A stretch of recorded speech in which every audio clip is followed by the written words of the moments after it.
75-കാരനായ ഭാര്യാപിതാവിനെ മർദ്ദിച്ചു കൊലപ്പെടുത്താൻ ശ്രമിച്ച സംഭവത്തിൽ പ്രതിയെ തൃശൂർ കുന്നംകുളം പോലീസ് പിടികൂടി.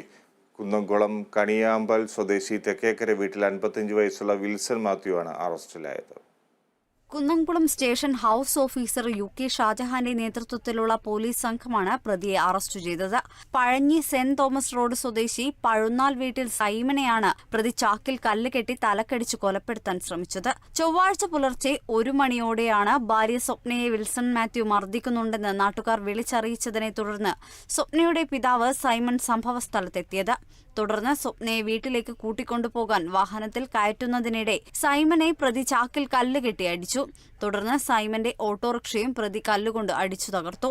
സംഭവത്തെ തുടർന്ന് സൈമൺ കുന്നംകുളം പോലീസിൽ നൽകിയ പരാതിയുടെ അടിസ്ഥാനത്തിൽ പോലീസ് കേസെടുത്ത് നടത്തിയ അന്വേഷണത്തിലാണ് പ്രതിയെ അറസ്റ്റ് ചെയ്തത്. കുന്നംകുളം പോലീസ് സ്റ്റേഷനിലെ മറ്റൊരു ക്രിമിനൽ കേസിലും വിൽസൺ മാത്യു പ്രതിയാണ്. വൈദ്യപരിശോധനയ്ക്ക് ശേഷം കോടതിയിൽ ഹാജരാക്കിയ പ്രതിയെ റിമാൻഡ് ചെയ്തു. Kerala vision news, Thrissur.